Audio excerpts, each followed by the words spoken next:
Imagine waking up one morning and realizing you're only a few years away from the age you once thought would feel successful. You look at your bank account. You look at your goals. And then you ask yourself a difficult question. Am I actually on track? Most people assume becoming a millionaire requires a genius-level IQ, a rich family, perfect timing, or some secret opportunity that nobody else knows about. But after years of studying wealth, building businesses, investing, making mistakes, losing money, and learning from some of the smartest people in the world, I've come to a very different conclusion. Building wealth is usually much simpler than people think. It's not easy, but it's simple. And if I somehow lost everything tomorrow and had to start from scratch, there are a handful of principles I would follow without hesitation. These are the exact ideas I would focus on if my goal was to become a millionaire by the age of 32. Everything I'm sharing comes from three places. First, my own personal experiences, the wins, the failures, and the expensive lessons. Second, insights from some of the world's best investors, entrepreneurs, and money experts. And third, psychology, the science of how our brains make decisions and why some people consistently move forward while others stay stuck. And make sure you stick around until later in the video, because one of these principles helped save me roughly $40,000 after a single 1-hour conversation. That one decision alone completely changed how I think about money. But before we begin, if you're interested in financial freedom, investing, business, and building a life on your own terms, consider subscribing. My goal is simple: to help you avoid costly mistakes and reach your goals faster than I did. Now let's get into it. Number 1, build an all-weather portfolio. If I wanted to become a millionaire by 32, this is the very first thing I would focus on. Not a flashy car. Not a luxury watch. Not looking successful. I would focus on building an all-weather portfolio. What do I mean by that? Most people have a single source of income: their job. They trade time for money. They work 8 hours and get paid for 8 hours. Work more, earn more. Work less, earn less. At first glance, this seems perfectly normal. The problem is that there's a ceiling. Your income is tied directly to your time. And no matter how hardworking you are, there are only 24 hours in a day. That's why relying entirely on a salary can be risky. The moment you leave your job, get laid off, become sick, or simply decide you want a break, the income stops. It's like riding a bicycle with only one wheel. It works until it doesn't. The wealthiest people understand something different. They don't just earn money. They build systems that earn money. They create additional income streams that continue working even when they aren't. Maybe it's investments. Maybe it's real estate. Maybe it's a business. Maybe it's content, digital products, royalties, or dividend-paying assets. The specific vehicle matters less than the principle. The principle is this: create income streams that don't require your constant presence. When one income stream begins generating money on autopilot, it frees up time and energy to build another, then another, then another. Eventually, instead of having one source of income supporting your life, you have multiple streams working together. And that's when things start to get interesting. Because unlike wages, these income streams can grow exponentially. Think about a YouTube video. You create it once, someone watches it tomorrow, someone else watches it next month. Another person watches it next year. The work was done once, but the rewards continue. That's the kind of thinking I would obsess over. Not, how can I work more? But how can I build something that continues producing value without requiring my constant attention? That's one of the biggest shifts that separates earners from wealth builders. And it's the foundation I would build everything else on. 2, think from first principles. The second thing I would do is train myself to think from first principles. This is one of the most powerful mental models I've ever come across. I first heard about it while listening to Elon Musk explain how he approaches problems. The basic idea is simple. Just because something has always been done a certain way doesn't mean it's the best way. Most people accept limitations without questioning them. They hear phrases like, "That's impossible. That's just how it's done. Nobody does it that way." And they immediately stop thinking. But successful people often do the exact opposite. They challenge assumptions, they ask questions, they dig deeper. Instead of accepting conventional wisdom, they break problems down into their most basic truths and rebuild solutions from the ground up. I've noticed this tendency in myself over the years. Whenever someone tells me something can't be done, a part of me immediately wants to find out whether that's actually true. Not because I enjoy arguing, but because so many limitations exist only because people never bother questioning them. Years ago, I used to organize social events. For one particular event, I wanted to create a physical invitation that people would actually want to post on social media. The goal wasn't just to invite people. The goal was to turn the invitation itself into marketing. I remember suggesting the idea and being told something along the lines of, "We can't do that. We've always done it this way. It'll take too much time." At the time, it sounded logical. But when you really think about it, those reasons often translate into one thing. Stay inside the box. Follow the blueprint. Don't challenge the process. And that's exactly where opportunities are lost. Because extraordinary results rarely come from ordinary thinking. The Wright brothers looked at the sky and imagined humans flying. Most people thought that was ridiculous. Elon Musk looked at rockets and wondered why they couldn't be reused. Most people thought that was impossible. Every major innovation starts with someone refusing to accept the default answer. Now, that doesn't mean every crazy idea will work. Far from it. But if you never question assumptions, you'll always get average results.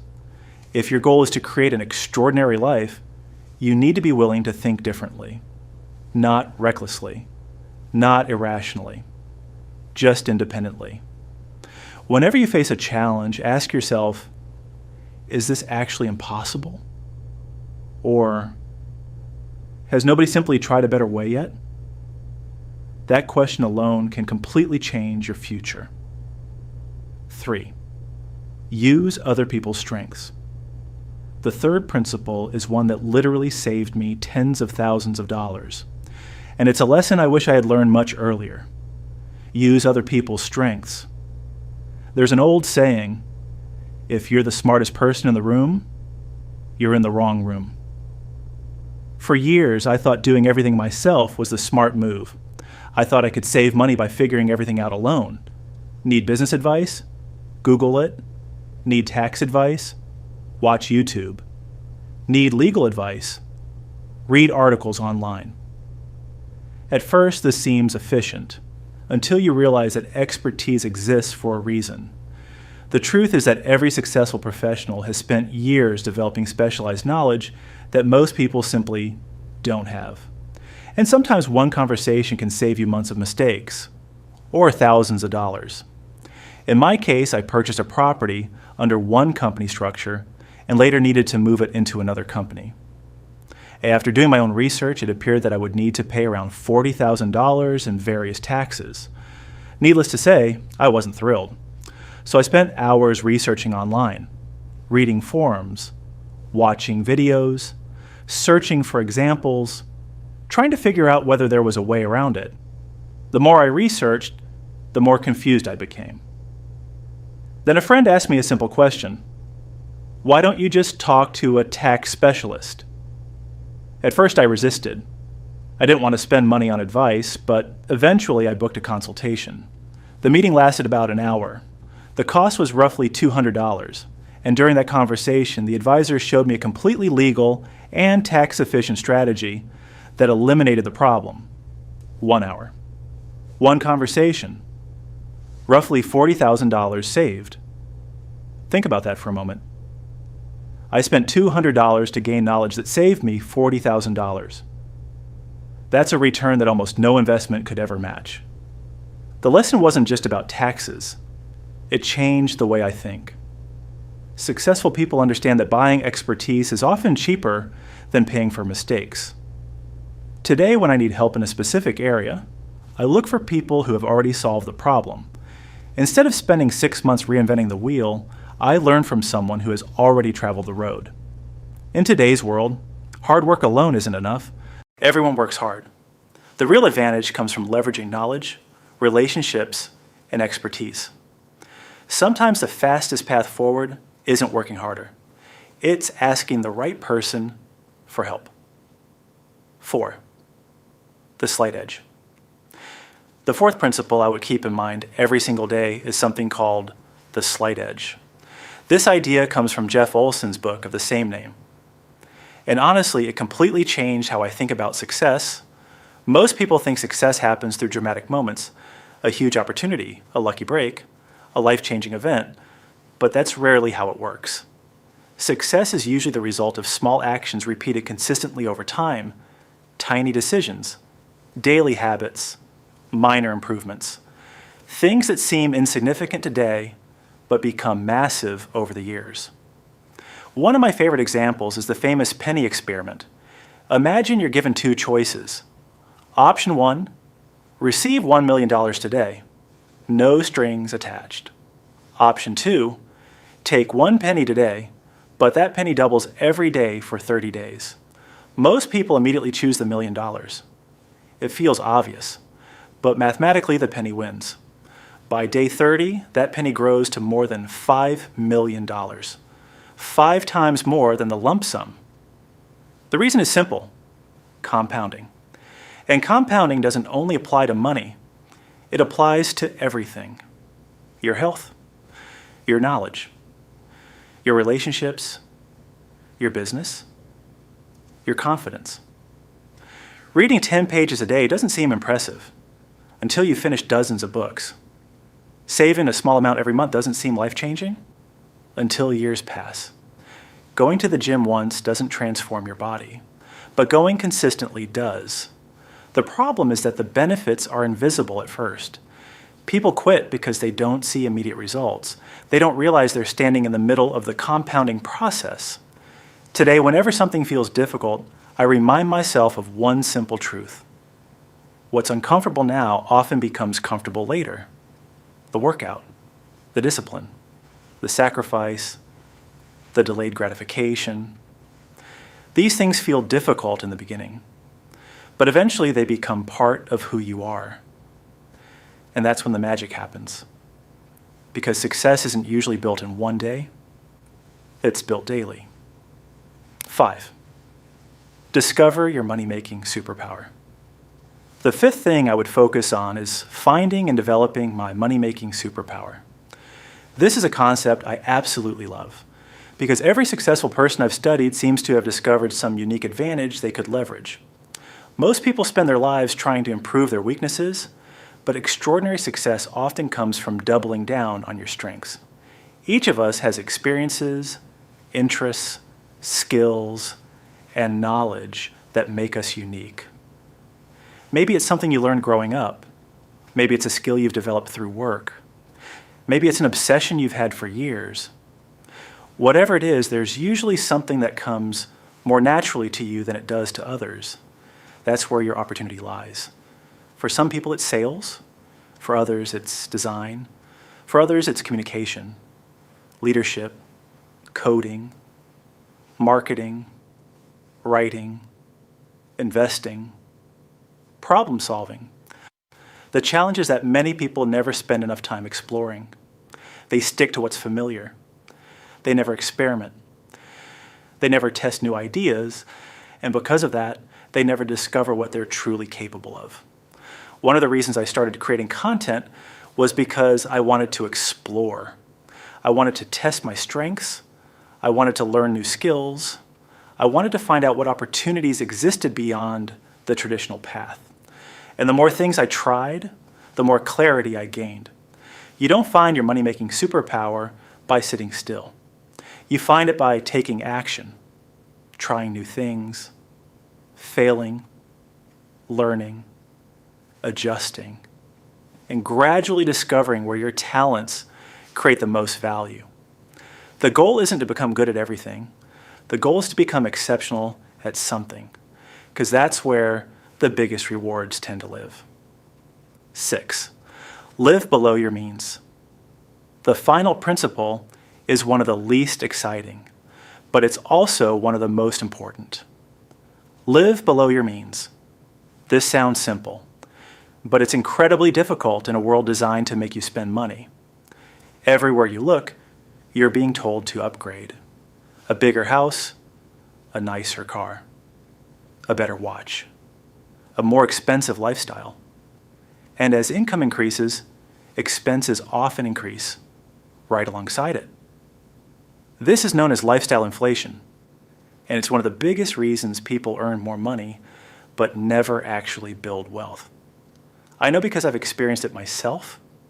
When I first started earning money, I spent almost everything. Every bonus felt like permission to buy something new, a new gadget, a new luxury item, something exciting. But the excitement never lasted. A few months later, I barely cared about most of those purchases. Then one day, I had a realization. If I continued down that path, I could spend 15 or 20 years working and still have very little to show for it.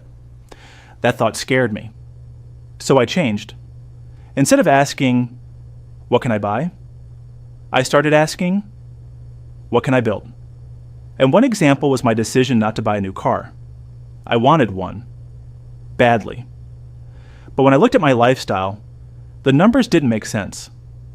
I worked full-time, I took public transportation, most weekends I used rideshare services.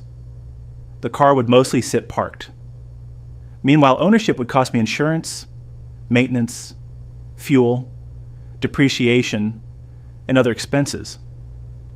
So I made a different decision. I invested that money instead, not because I never wanted a nice car, but because I wanted freedom more. The goal isn't to deny yourself forever. The goal is to delay certain rewards so you can create a stronger future.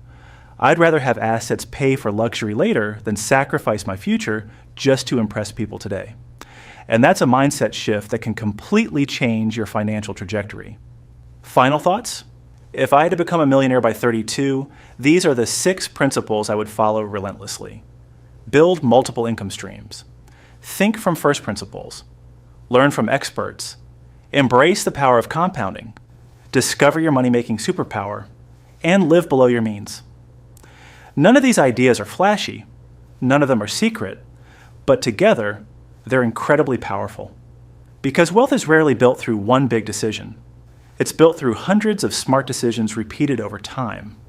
The good news is that you don't need to implement everything at once. Just start with one. Take action today. Then improve again tomorrow. And keep moving forward. If you enjoyed this video and want more content on money, investing, business, and building financial freedom, make sure you're subscribed and turn on notifications so you don't miss future videos. Thanks so much for watching, and I'll see you in the next video.